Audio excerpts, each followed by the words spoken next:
भारत का है, था और रहेगा और इसे भारत में मिलाकर रहेंगे। और ये बात अब हर देशवासी मान चुका है। जल्द ही पीओके भारत का अभिन्न हिस्सा होगा।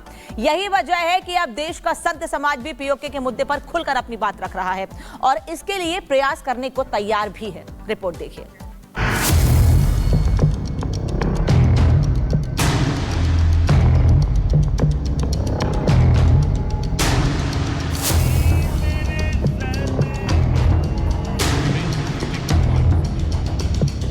क्या पीओके पर कब्जा हासिल करने का वक्त आ गया है? क्या पीओके को लेकर भारत ने प्लान लॉक कर लिया है? क्या पीओके में ऑपरेशन की तारीख तय हो गई है?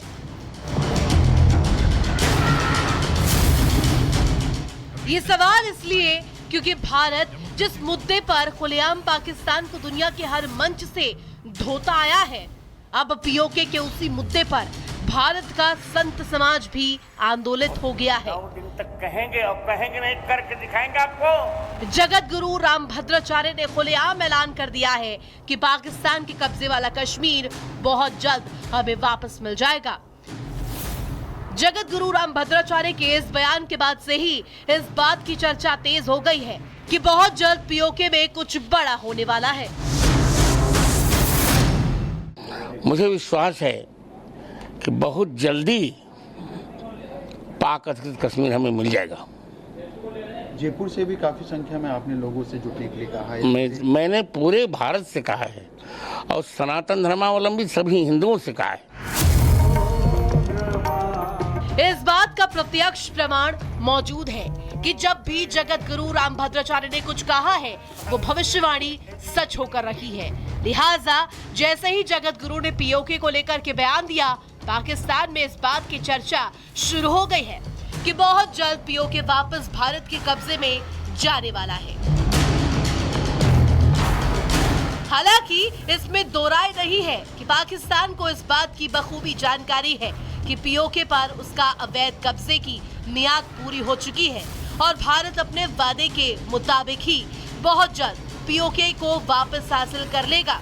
क्योंकि अभी 2 दिनों पहले ही पाकिस्तान ने यूएन में जम्मू कश्मीर का मुद्दा उठाया था, जिस पर भारत की तरफ से राज्यसभा सांसद सुधांशु त्रिवेदी ने पाकिस्तान को ऐसा धोया कि पूरी दुनिया के सामने उसकी प्रोपेगेंडा की बखिया उड़ गई। और अब 2 दिन बाद जिस तरह से जगत गुरु ने दोबारा पीओके को लेकर के बयान दिया है, इस पे शक नहीं है, पाकिस्तान की घिघी बन गई है।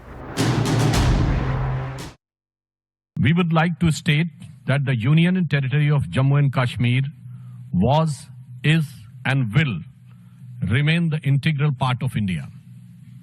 The people of Jammu and Kashmir have recently exercised their democratic and electoral right and elected a new government.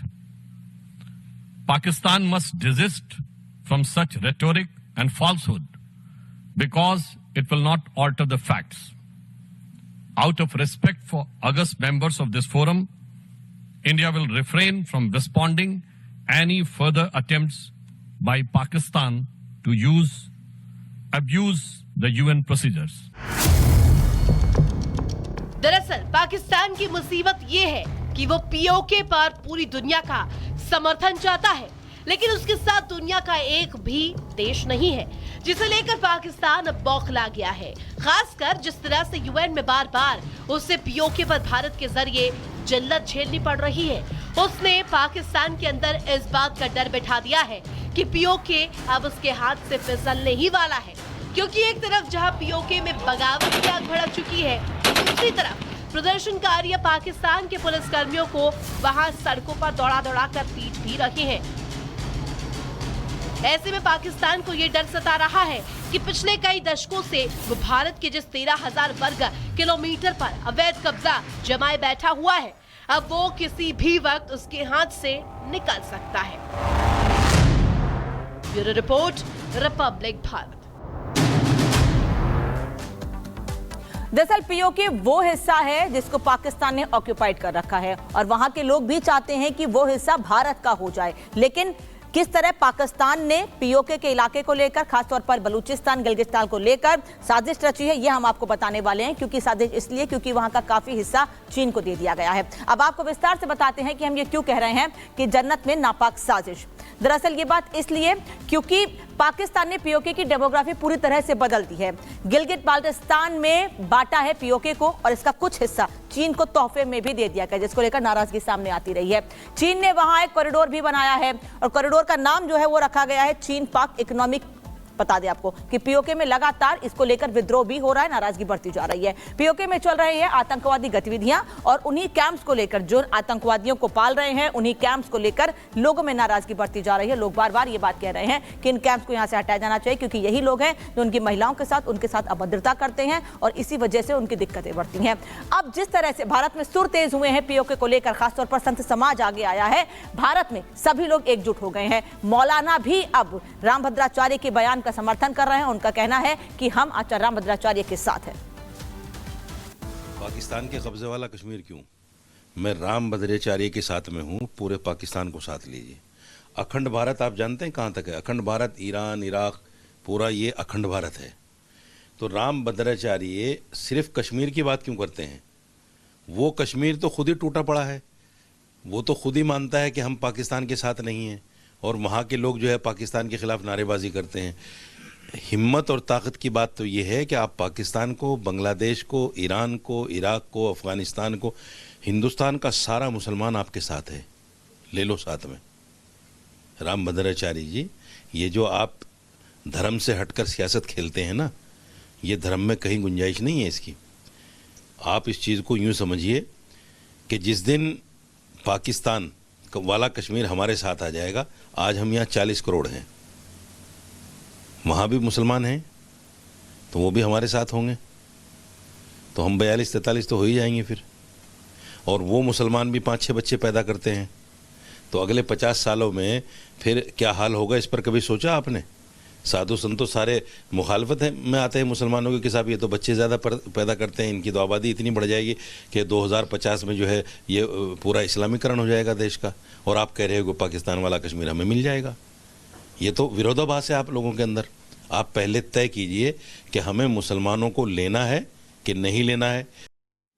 तो रामभद्राचार्य के बयान का समर्थन तो जरूर कर रहे हैं मौलाना राशिद, लेकिन साथ ही साथ धमकाने वाले सुर में ये भी कह रहे हैं कि अगर मुसलमानों की जनसंख्या बढ़ती है तो मुश्किलें बढ़ जाएंगी। जो लोग कम करने की जनसंख्या बात कहते हैं, उनको धमकी भरे सुर में तमाम बातें कहते नजर आए मौलाना राशिद। बढ़ते हैं आगे और अब बात करेंगे दिल्ली की, क्योंकि दिल्ली में लगातार गैंगवॉर बढ़ती जा रही है और सवाल सिर्फ और सिर्फ पुलिस प्रशासन पर ही उठ रहा है।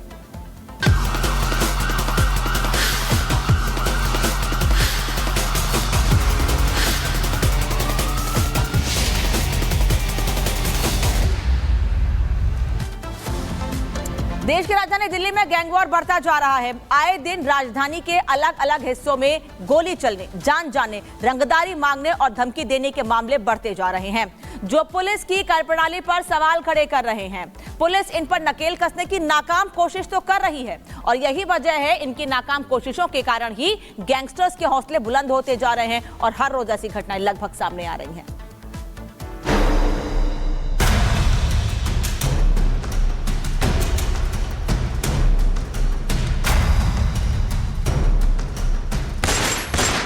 देश की राजधानी बन गई क्राइम कैपिटल। जी हां, पिछले 10 दिनों में अचानक से दिल्ली में अपराध का ग्राफ बढ़ा है। सिर्फ बीते 10 दिन के अंदर राजधानी के अलग अलग इलाकों में अंजाम दिए गए वारदातों पर अगर नजर डालें तो आंकड़े हैरान करते हैं। दिल्ली दहशत में आ गई है। हालात ऐसे हैं कि पुलिस पूरी तरह नाकाम नजर आ रही है और अपराधी बेलगाम, जबकि दिल्ली के लोग सवाल पूछ रहे हैं, दिल्ली को दहलाने वाले कौन हैं? क्या दिल्ली में गैंगवार ओपन है? कौन है जो दिल्ली की कानून व्यवस्था को चुनौती दे रहा है?